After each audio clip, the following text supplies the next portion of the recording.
Bonsoir. Fred DJ. Yes. Raphaël. Salut. J'étais dans les parages et je suis retombé dans les vieux vices d'antan. Les vieux vices d'antan. Ouais, parce que j'achète beaucoup sur internet maintenant. Parce que les disques c'est plutôt un vice en fait. J'ai plus trop la place pour acheter des vinyles en fait. Mais le problème c'est que quand je rentre dans une boutique, souvent je cherche un truc et je repars avec des disques sauf le truc que je cherche, tu vois. D'accord. Donc j'essaye dans la mesure. Bon, après c'est vrai que comme je voyage pas mal avec le boulot, là par contre j'ai la curiosité, je rentrais dans les boutiques parce que bon, il y a un côté souvenir et puis t'arrives à trouver des trucs pas chers. Qui vont être plutôt chers en France et à l'étranger t'arrives à trouver des trucs pas chers et faire des affaires puis tomber sur des trucs un peu, puis il y a le côté folklorique quoi. Mais moi je croyais que les DJ ne mixaient plus avec des vinyles. Maintenant à chaque fois que je vais en soirée, je vois deux vinyles avec un truc marqué dessus. Ouais. Et puis un petit logiciel genre Serato. Ouais. Donc c'est vrai que je me disais les disquaires, ça m'a vachement étonné de te retrouver là parce que je pensais que ça existait quasiment plus. Non, heureusement que ça existe encore. Alors, mais pour les collectionneurs. Mais... Alors le truc c'est que en fait, par exemple là, il y a quand même... Moi, j'utilise beaucoup le Serato pour deux raisons. Un, parce que les disques, c'est super lourd. Ouais. Donc, quand tu voyages, ça te coûte une blinde. Mais après, tu dépends ce que tu mixes. Il y a des trucs que tu trouves pas en CD. Il y a des trucs que tu peux pas télécharger. Après, voilà, si tu mixes que du commercial, t'as pas besoin d'acheter des disques. Après, le disque, c'est un objet, c'est une pochette, c'est une histoire, c'est une odeur, c'est... Voilà, donc moi, de toute façon... les disques, tu les ripes pour les jouer, mais c'est bien de l'avoir à la maison parce que tu sais, un ordinateur, un disque dur, pour moi, c'est pas de la musique, quoi. Ce sont des données qui sont enregistrées, tu le casses, tu le pètes, c'est fini, quoi. Il n'y a plus personne, même si tu fais des sauvegardes. C'est à partir de quand que ça a basculé entre Serato, le Serato, ça a apparu quand Alors moi, j'ai eu du mal à m'y mettre, hein. Je me suis mis super tard. Parce que, en fait, tu as ton rituel avec tes disques, tu as ton rituel avec tes pochettes, c'est-à-dire que quand par exemple, tu mixes, tu as ton bac à vinyle. Moi, j'avais l'habitude de mettre mes disques, tu vois, comme ça, de à gauche, de à droite. Ouais. Et donc, quand tu cherches un disque, par exemple, tu as une idée, pendant ce temps-là, tu en vois d'autres. Tu dis, ah bah tiens, je vais mettre ça, donc tu sors ta pochette. La problématique du Serato, c'est que tu as intérêt de savoir ce que tu veux jouer, en fait. Tu as plus préparé tes sets, en fait. Alors moi, je sais pas préparer mes sets. Tu prépares jamais tes sets? Non, j'ai essayé de préparer mes sets, mais je vais préparer, par exemple, mon intro, tu vois. Mais j'arrive pas à préparer mes sets parce que j'ai... Alors, une fois, j'avais vraiment... C'était que j'avais mixé sur Nova. La première fois que j'ai mixé sur Nova, je me suis dit quand même, je vais pas arriver à l'arrache, je vais préparer mon set. Et le problème, c'est qu'à un moment donné, t'as l'impression d'être déconnecté de la vibe. Ouais. Donc j'ai réussi, j'avais fait un truc assez pointu, très mélangé, un peu technique pendant le premier quart d'heure. Mais après, moi, le truc, j'ai besoin de le vivre. Et si c'est préparé, j'ai l'impression de réciter une leçon et j'ai besoin d'être dans l'énergie du moment. C'est-à-dire que tu t'adaptes tes sons en fonction de ce que tu as dans le public aussi? Ouais, bien sûr. Ça t'arrive pas avec en te disant, je vais passer ça. Non, jamais. De l'énergie que tu as dans Non, après, bien sûr. Tu sais que moi, je vais te dire, quand je suis parti faire des sets, notamment à l'étranger, j'ai passé des nuits blanches à préparer mes disques. Et l'avantage du Serato, c'est ça aussi. Ouais. C'est-à-dire que moi, ma femme, elle me regardait, elle me disait mais t'es un grand malade, c'était à aller se coucher. Elle se levait, il y avait des disques partout dans la pièce, quoi. Parce que je faisais mon bac, et au lieu de me dire tiens, je vais emmener ça, je me dis putain, je vais laisser ça, et c'était absurde. Et puis je me suis fait défoncer avec les 10 kilos supplémentaires dans l'avion. Ouais, et là, à un moment donné, tu te dis, et pour m'adapter, j'ai mis 1 an et demi à mixer, à emmener mes vinyles et avoir le Serato à côté. Parce que le temps d'adaptation, ça a été compliqué quand même. Pendant un moment, tu faisais les deux. Tu avais le Serato plus les vinyles. Une sélection un peu... Bah, tu sais, quand tu as l'habitude de regarder une pochette, et puis je sais pas, il y a quelque chose... Bon, franchement, je pense que tous les mecs qui sont là, même les Tino, c'est une histoire d'amour, les disques. Et à un moment donné, tu dois te rappeler d'un nom, tu cherches un fichier, c'est pas pareil. Même juste le toucher, quoi, je veux dire. Tu vois, juste... Moi j'ai commencé, j'étais gamin, tu vois. Draguer les meufs, j'étais dans les boutiques de Scud avec des mecs qui étaient des messieurs, j'étais un gamin. Le concept d'avoir les doigts sales parce que t'as fouillé dans les disques, ou quand tu vas en Angleterre, à Notting Hill, dans les bouclards, où t'es couché par terre, ton pantalon blanc, t'en as plus rien à cirer, parce que t'es en train de chercher le truc pas cher, que personne... Voilà, je sais pas, c'est un vice, c'est une passion, mais c'est plus qu'une passion, c'est un vice. Moi, j'ai claqué la thune dans mon billet de retour, je me rappelle une fois au carnaval de Londres, j'ai vu un Scud et j'ai dit putain, j'ai plus de thune, quoi. Je suis sorti en me disant Freddy, sois raisonnable. Je suis rentré, j'ai acheté le disque, je me suis mis dans la merde. Voilà, c'est ça, et je pense qu'on connaît tout ça, parce qu'à un moment donné, tu es plus concentré sur ce que t'as pas que sur ce que t'as en fait. Et à un moment donné, il faut que tu te soignes parce que là, j'ai plus de place. J'ai juste plus de place pour ranger mes scuds et puis voilà. Et mon chat, je pense que je vais le défoncer parce qu'il s'amuse en plus à faire les griffes sur mes vinyles. Ça, c'est bien. Donc il va finir en civet de lapin, le bordel, quoi. Très bien. Alors pourquoi ici? Pourquoi Bettino? Alors comme je t'ai dit, j'achète beaucoup sur internet. Alors pour moi, Bettino, c'est plus un symbole. C'est une des rares boutiques où je suis venu, où j'ai rencontré des gens éclectiques. Ouais. C'est-à-dire que moi, quand j'étais gamin, alors j'ai grandi en écoutant beaucoup de musique noire, c'est-à-dire beaucoup de musique soul, funk, hip-hop, reggae, musique antillaise, africaine, salsa, la musique que mon père écoutait, quoi. Ouais. Et en fait, c'est un truc qui m'a toujours intrigué quand j'allais dans les boutiques, c'est que ça étonnait les gens de me voir, par exemple, aller au bac hip-hop, au bac house, au bac funk, au bac soul, au bac reggae, au bac musique antillaise. C'est-à-dire que t'as pas un courant musical de prédilection? Bon, moi j'aime la musique et puis tu sais, moi je suis antillais, j'ai la diaspora antillaise, j'ai grandi dans cette diaspora où on écoutait de tout, c'est-à-dire que tout ce qui était black était bon à prendre. C'est la recherche du rythme, tu vois, et aujourd'hui d'ailleurs c'est intéressant de voir que tu vois des mecs comme Peterson entre autres, Sofrito, tout ça, aujourd'hui, voilà, ils font des compiles de vieilles musiques antillaises, des trucs que j'écoutais quand j'étais gamin, qui étaient même considérés un peu comme ringard par des potes qui écoutaient du son. Ouais. Aujourd'hui, voilà, c'est-à-dire que le groove, c'est un truc universel en fait. Ouais, mais disons que ça se voit pas des masses, quoi, parce qu'on a souvent l'impression que justement, enfin peut-être c'est beaucoup en France, mais que tout est très catégorisé, que tout se... Alors, il y a les gens qui écoutent du rock, ceux qui écoutent du rap, écoutent du rap. Il y a deux types de DJ. Moi aujourd'hui, j'en ai fait mon métier, donc Dieu merci, je gagne ma vie en poussant des disques.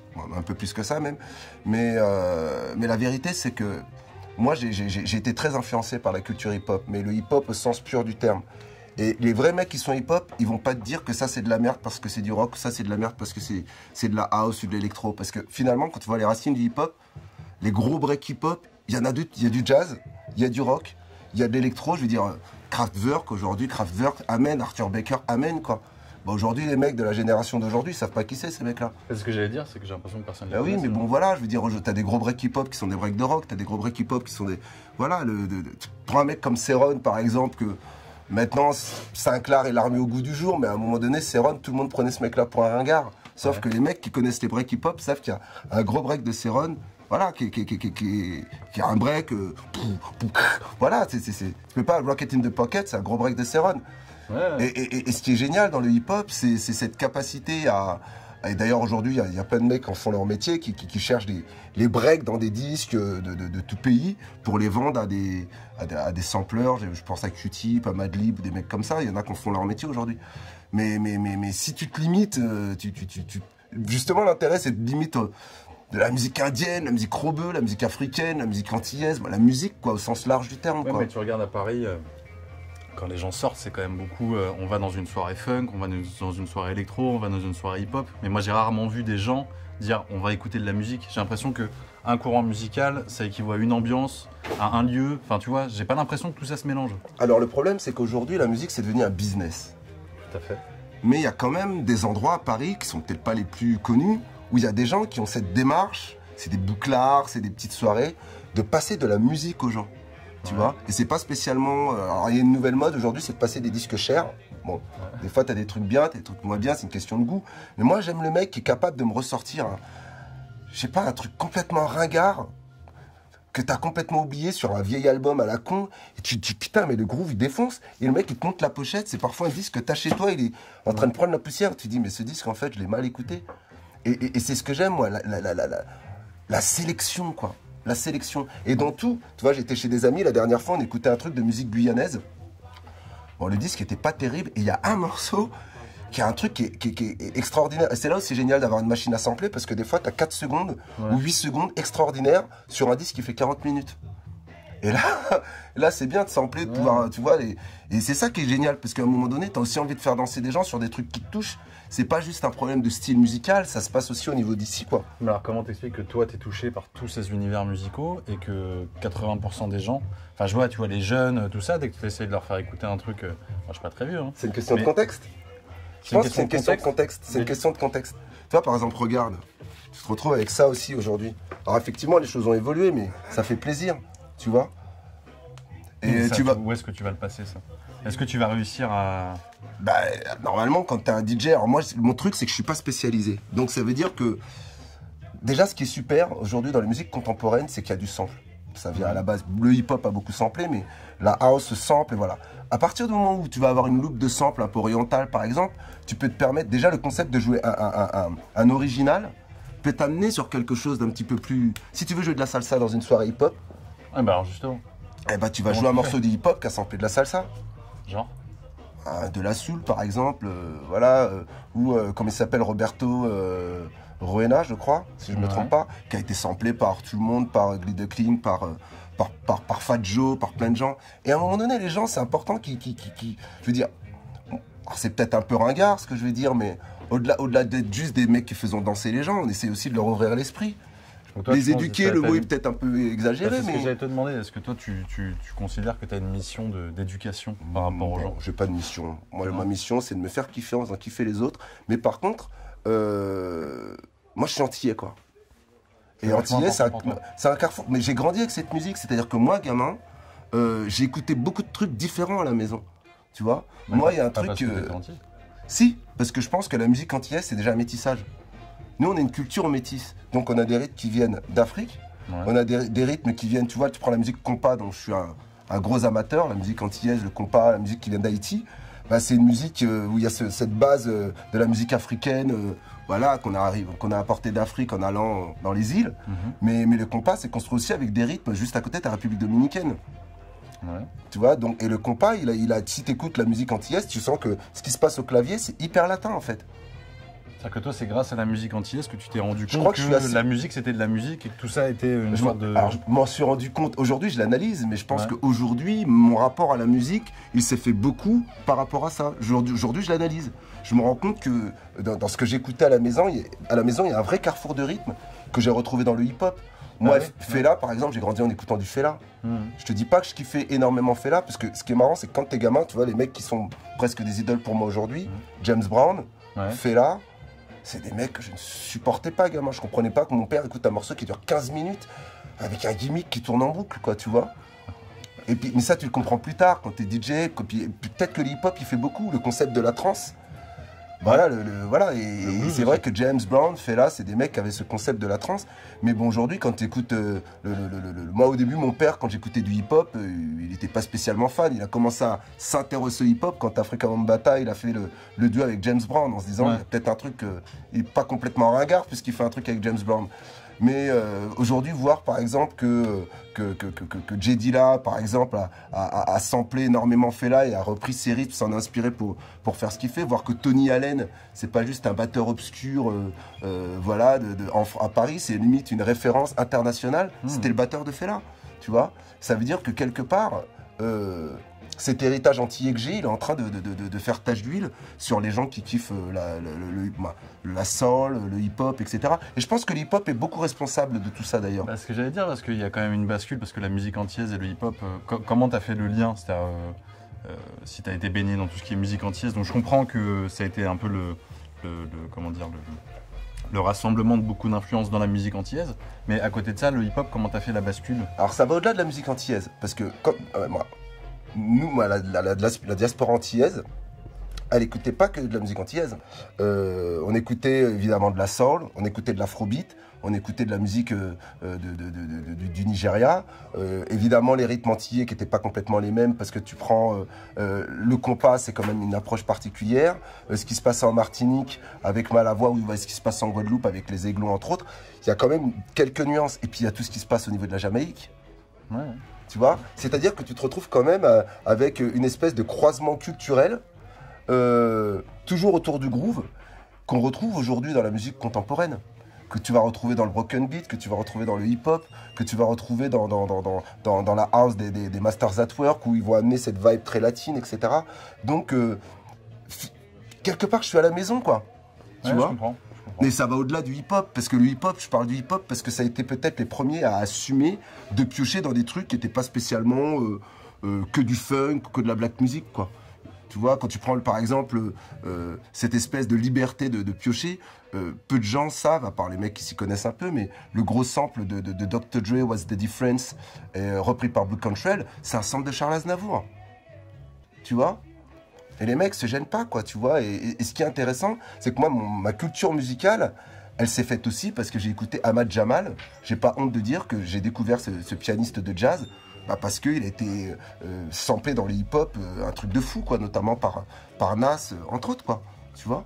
D'accord. Alors pour en revenir à Paris, Ouais. est-ce que tu penses que cette ville est significative de ça, c'est-à-dire de l'ouverture musicale? Parce que toi, t'es parisien? Non, t'es pas parisien. Non, je suis pas parisien, moi. Non. Moi, je suis tourangeau. T'es Tu vois, tourangeau. Tourangeau. Ouais, C'est quoi, tourangeau. Tourangeau? Donc, je passais mon... J'ai beaucoup dépensé d'argent à payer le train pour venir acheter des disques à Paris. Parce qu'il n'y avait pas là-bas? Il n'y avait pas assez, non. Il n'y avait pas assez? Bah, tu sais, c'est compliqué. Quand tu t'intéresses à... C'est pour ça que je suis obligé d'en faire mon métier, parce que, regarde, tu sors avec une gonzesse, Ouais. t'es adolescent, tu passes devant une boutique de disques, tu squattes la boutique de disques, tu dis j'arrive. Attends, j'arrive.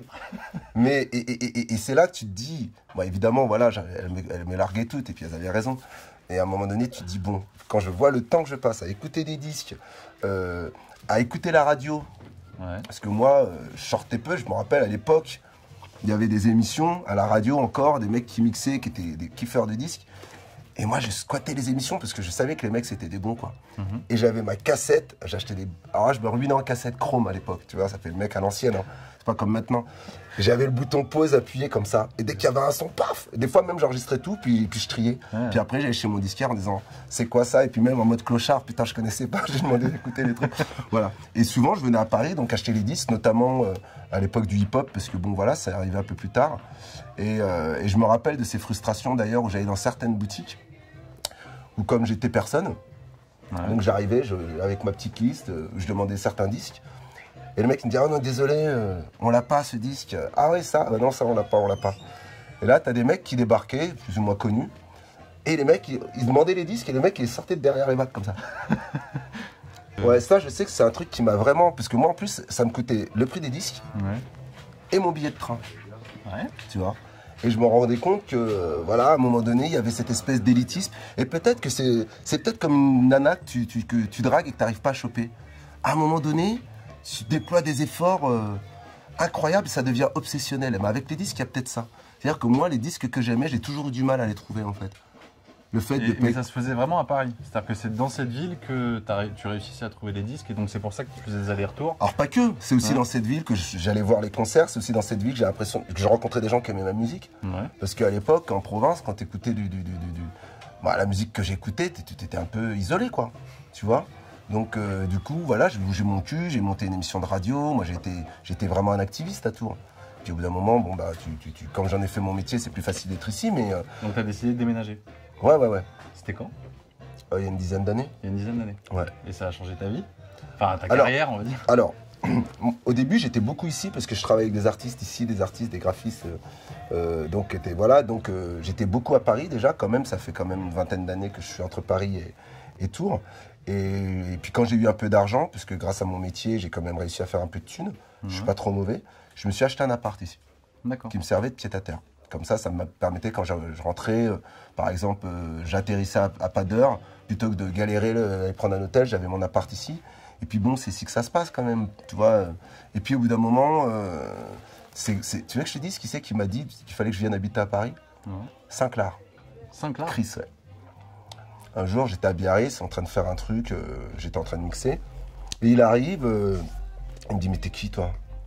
Alors je dis, bah je suis Fred DJ. Il me dit, mais comment ça se fait que je te connais pas? Je dis, bah, je sais pas. Il me dit, moi, je connais un peu Fred, QTB et tout.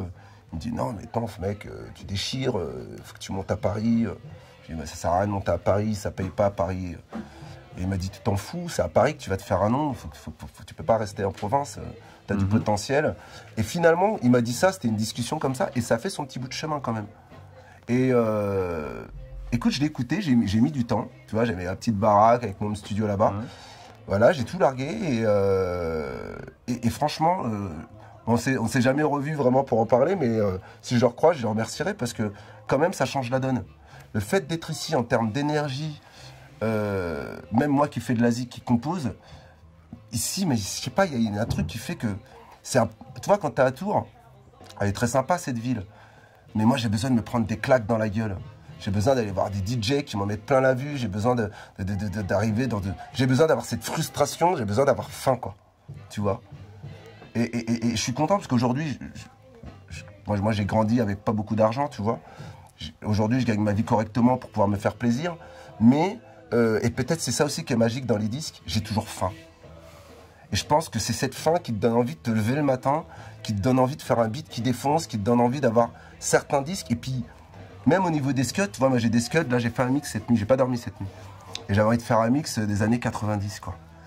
Et il y a des scuds que j'ai ripés chez des potes et tout. Et à un moment donné, quand tu fais un mix et qu'il y a des scuds que t'as pas chez toi en vinyle, t'as l'impression d'être un imposteur. Et ben tu repars à la guerre. Et voilà, parce que tu les achètes. Mais oui, tu les achètes. Le problème, c'est qu'en plus, moi, j'ai des sales goûts parce que je kiffe les trucs chers, ça me saoule. Parce que je suis pas du tout un snob, tu vois. Quand j'étais gamin, on avait un disque de Jimmy Castor. Bon, on avait celui-là, en fait. Et je me rappelle, quand j'étais tout gamin, j'ai vu mon père pratiquement pleurer parce qu'il a pété ce disque accidentellement. Du coup, j'ai grandi avec la pochette, parce qu'il a jamais balancé la pochette, et je savais pas ce qu'il y avait dedans. Je savais pas ce qu'il y avait dedans. Par contre, il y avait le volume, un autre album de lui qui s'appelle Jimmy Castor Bunch, Bertha Bud Boogie, qui est un disque où il est habillé en Superman. Donc c'est un black avec un afro en Superman. Et franchement, c'est un disque qui déchire. Et du coup, j'avais tellement envie de le trouver, ce disque, jusqu'au jour où je l'ai trouvé. Et je te cache pas que j'étais assez déçu, en fait. Ah bon? Ouais.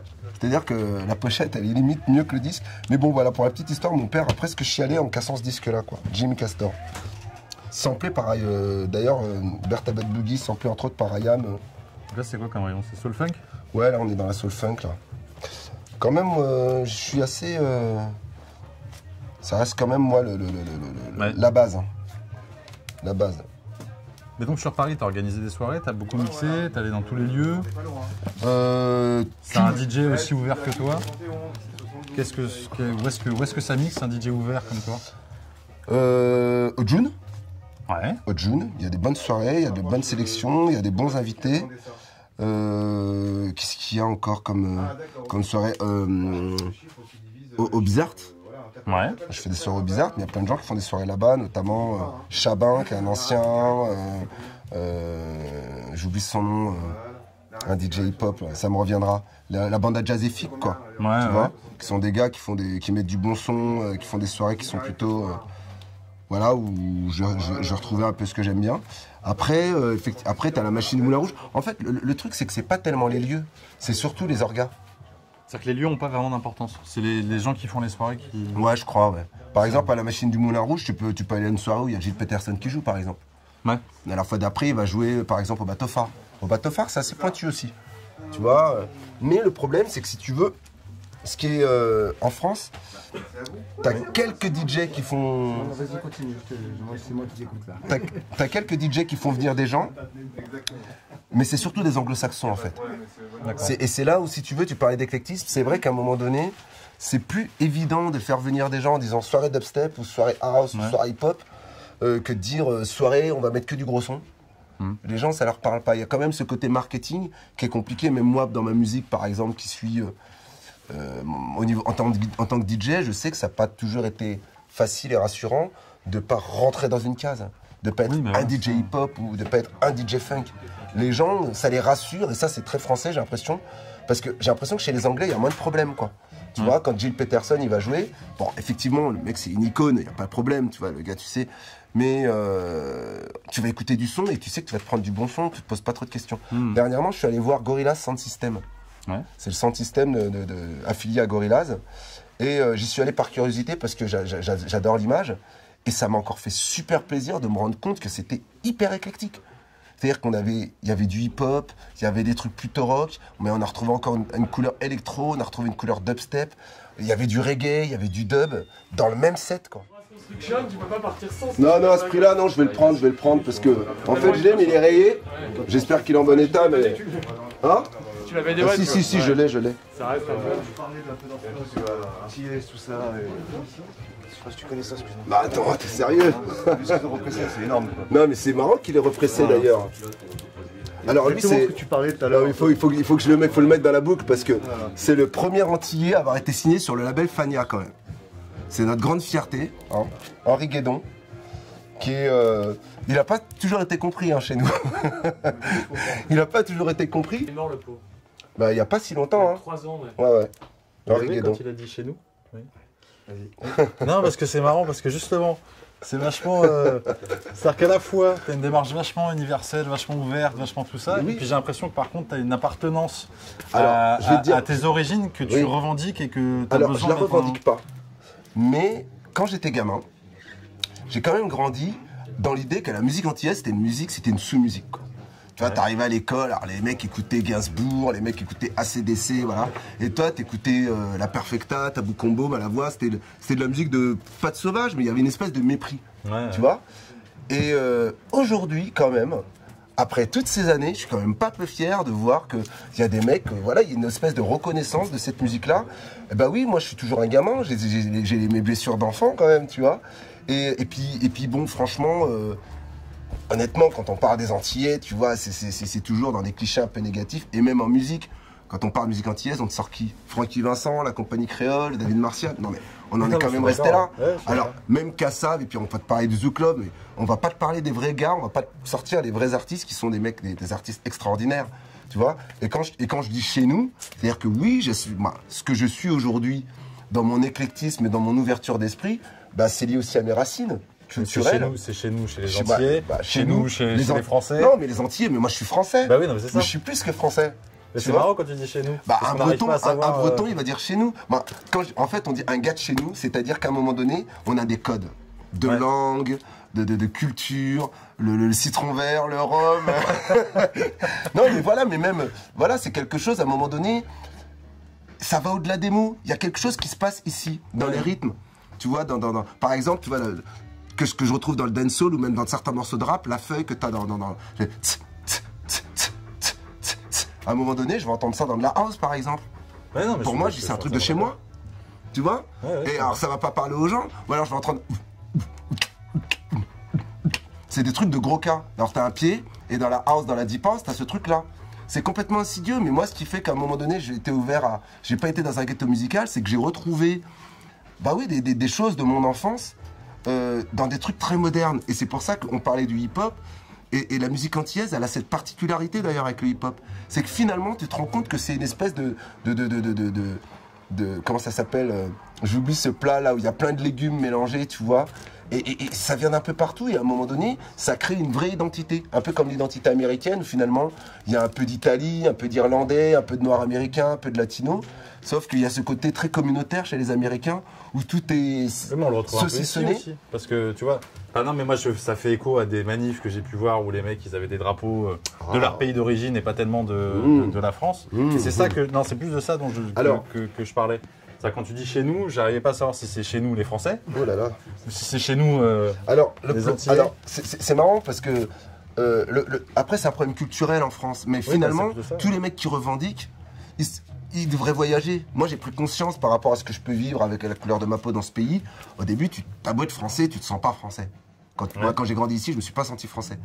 Mais quand tu pars à l'étranger, tu te rends compte que t'es un putain de français quand même. Tu vois, t'as beau être avec des noirs qui écoutent la même musique que toi, il y a des repères, il y a une façon d'aborder les choses, l'argent, et même la bouffe. Putain, je suis désolé, mais même un Français qui mange mal ici, quand il va aux États-Unis, il est malheureux quand même. Tu vois, j'aime bien mon fromage, j'aime bien mon pif, j'aime bien mon croissant, quoi. Tu vois, mais je suis plus que français. C'est quoi plus que français? Bah, je suis antillais. Je parle le Je suis créole. plus que français, je suis antillais. Non, je ne suis pas simplement français. Oui, c'est ça. C'est-à-dire que j'ai grandi dans l'école de la République et j'ai grandi avec les codes de la télévision française, mais j'ai grandi aussi avec des codes d'une diaspora à un moment donné qui essaie de reconstruire un petit peu ce qu'elle a perdu en quittant son île, et une gastronomie, et puis surtout une espèce de ce point. La musique, c'est tellement important quand même chez nous. Et ça, je ne retrouve pas toujours en France. Moi, je sais que tous les potes de mon père, il y avait un rituel, et c'est peut-être aussi ce qui m'a mis dans les problèmes. Mon père, quand il touchait sa paye, la première chose qu'il faisait avant de rentrer à la maison, il passait chez le disquaire. Et tous les potes qui venaient chez mon père, ils arrivaient toujours avec un sac avec 3-4 disques. C'était un rituel. c'était pas, ils se le disaient pas, c'était naturel. Ouais. Tu vois, ils achetaient des disques et oh putain, regarde ce que j'ai acheté, tu l'as, ah bah tu l'as, voilà, par contre j'ai acheté ça, j'ai acheté ça. Et pour la petite anecdote, le premier disque de Blanc qu'ils ont ramené à la maison, c'était Gainsbourg. L'album Reggae aux armes, etc. Mais non, bah, pour le coup, C'était vraiment la première fois qu'il y avait, en tout cas de Blanc français, pour sûr, parce qu'il y a eu d'autres mecs, mais français, c'était Gainsbourg, quoi. Bah lui, c'était un peu un militant de la diversité aussi. Alors je sais pas s'il était militant, mais je sais que ce qui m'a interpellé, parce que les mecs ils arrivaient avec les disques, alors moi je squattais souvent avec mon père dans le salon et tout, et donc j'étais un peu le gamin qui était toléré pour écouter les Scuds. Et j'ai vu un premier pote à mon père qui était quand même assez pointu, parce que t'as des mecs qui ramènent de la daube, qui ramène cet album de Gainsbourg là, je vois Gainsbourg avec tu sais, la pochette bleue encore sur la dune. Je me dis tiens, qu'est-ce qu'il a, il a craqué le gars, tu vois, il a ramené Gainsbourg. Là. Bon ok d'accord, moi j'étais gamin. Putain, genre 2 jours après, un autre pote qui passe avec sa pile de disques, qui avait toujours un peu de tout, du reggae, du disco, de la musique antillaise, et Gainsbourg encore, le même album. Je dis tiens, il a peut-être pas craqué, mais... Et au bout du 3e, je me suis dit, je vais l'écouter cet album. Donc je suis allé dans le salon, et j'avais quand même des a priori, quoi. Oui, bah, Je te le dis franchement, et j'ai pris une claque. c'était des Wailers. Non, c'était Sly and Robbie. Ouais. Mais quand même Gainsbourg, quoi, tu vois. Et je me suis dit, ah, le gars est fort. Et depuis, Gainsbourg a été quand même, pour moi, effectivement, dans mon cœur, c'était pas un blanc. Après, bah, il était rentré à la maison. Tu vois ce que je veux dire? Et puis quand moi, je me suis dit, quand tu fais de la musique comme ça, il y a anguille sous roche. Ouais. Tu vois, après, et j'ai compris que c'était d'abord un mec qui était ouvert quand il a fait l'homme à tête de chou. Il est allé en Angleterre travailler avec les meilleurs, il était en Jamaïque, il a bossé avec les meilleurs. Mais bon, voilà, pour la petite anecdote, c'est quand même qu'à la maison, on n'écoutait pas la variété française, on n'écoutait pas ce qui se passe à la radio. Tu vois, il y avait une culture parallèle, quoi. Mais pas que de la musique antillaise, on écoutait du reggae, de la funk, de la soul, voilà. C'est pour ça que quand je dis chez nous, ça veut dire ça. Très bien.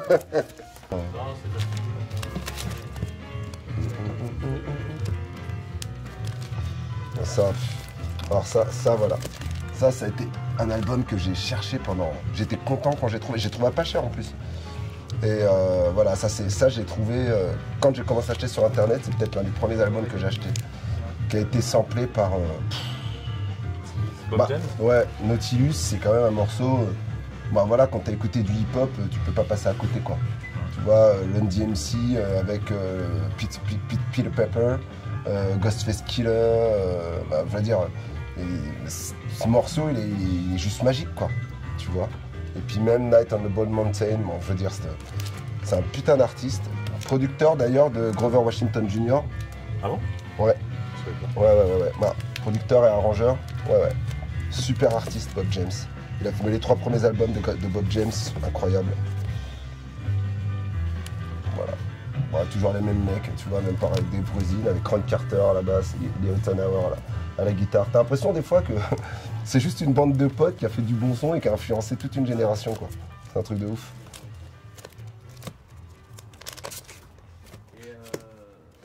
En fait, ce qui est marrant, c'est c'est là où quand on parle du hip-hop, c'est que finalement tout ça c'est hip-hop parce que le hip-hop il a tellement touché à plein de trucs qu'à la fin les gens se sont appropriés. Et du coup, bah, tu te rends compte que finalement le hip-hop tel que peut-être une certaine génération l'aborde, ça va bien au-delà de ce qu'on appelle le rap, quoi. Tu vois. Ouais, tout à fait. Et moi j'avais adoré quand dernièrement mon Battle est passé à Paris sur Nova et il était avec comment s'appelle ce mec là je vais retrouver son nom, ça m'ennuie d'oublier son nom, c'est un journaliste, mais bon peu importe. Et il a mixé sur Nova et il a fait un mix, je me rappelle j'allais jouer à la Seine-Bastille ce soir et je voulais pas sortir de ma caisse. Le mec il a fait un truc mais d'un éclectisme mais incroyable. Alors en plus c'était bien enchaîné, alors il a mis de la musique zoulou, il a mis des trucs japonais et à chaque fois il disait this is hip hop, tu vois. Et en plus, bah, la façon dont lui il l'amène, c'est super cohérent, quoi. Tu vois. Parce que Bambaataa, c'est pas n'importe qui déjà, pour commencer, mais il sortait des trucs de ouf. Et à un moment donné, il avait des rappeurs avec lui qui ont freestylé sur, je me rappelle, une espèce de morceau un peu barré, mais avec un groove, mais qui partait à moitié en free, tu vois. Et les mecs rappaient super bien. Et je me dis, voilà. Et parfois, oui, sans faire le vieux con, je regrette de ne pas retrouver parfois dans l'héritage cette espèce de d'éclectisme, tu vois, où finalement, pour moi, le hip-hop, c'est un truc ouvert, en fait. C'est-à-dire, quand je te parle de hip-hop, j'entends du disco, j'entends du pour moi aussi, broken, mais j'ai l'impression de la que c'est soul, pas- de la jungle, du jazz, de la musique africaine. Et moi, dans ma démarche dans la musique, en fait, parce que si on peut avoir une démarche, en tout cas moi, celle que j'ai, de par ma culture, qui est une culture de métissage, c'est aussi d'ouvrir les esprits. Ouais. Parce que quand tu as l'esprit ouvert, bah, tu regardes moi, les gens avec des a priori, le chinois, le gros, le maigre, tu vois. À un moment donné, tu te rends conscience que finalement, tes certitudes, elles sont pas si figées que ça, quoi. Et moi, quand j'arrive à faire danser des gens sur de la musique qui pensent détester à la base, un mec qui dit j'aime pas l'électro, finalement tu le fais danser sur de la house, il dit ah mais ça j'aime bien. Un mec qui dit ah j'aime pas le rap, finalement il dit ah mais ça j'aime bien. Il se rend compte que ces certitudes, finalement, elles sont pas coulées dans le béton. Et ça, je pense que dans ma démarche de vie, si je peux semer quelques graines, c'est ce que j'ai envie de semer, de me dire que par le biais de la musique, se rendre compte que finalement, il y a parfois plus de choses qui nous rassemblent que de choses qui nous divisent, tu vois. Et tu te sens aidé dans cette démarche? Bien sûr. sens pas seul Bettino, regarde, attends. Bettino. Bah, regarde la boutique, ce qu'il y a. Je veux dire, et pourtant, c'est pas grand. Tu vois, Ouais, mais les est-ce que trucs- tu penses qu'il y a beaucoup de DJ comme toi qui ont la même Bien démarche? sûr. Oui. C'est pas un cas isolé. Après, alors, je dis pas que j'ai la bonne démarche. C'est ma démarche. Oui, non, mais C'est bien elle qui sûr, me mais- permet d'avoir un. De On me va dire sentir que- centré, d'avoir une façon d'avancer, de pas être dans le narcissisme et dans le culte de la personnalité. J'essaie de faire en sorte. Oui, j'ai une démarche militante parce que voilà, il y a des trucs qui me révoltent dans la vie. Et plutôt que d'aller crier, et voilà, je le fais avec ma musique en essayant d'amener des vibes positives. Alors après, on peut discuter dans un café, de parler de ma démarche, voilà. Mais après, parfois, quand elle est silencieuse, il y a quelque chose d'insidieux. C'est-à-dire que le mec, il comprend pas de manière complètement explicite, mais il s'est passé un truc. Il y a un déclic, tu vois. Et si c'est qu'une personne, ça va dans la bonne direction, c'est déjà ça qui est gagné.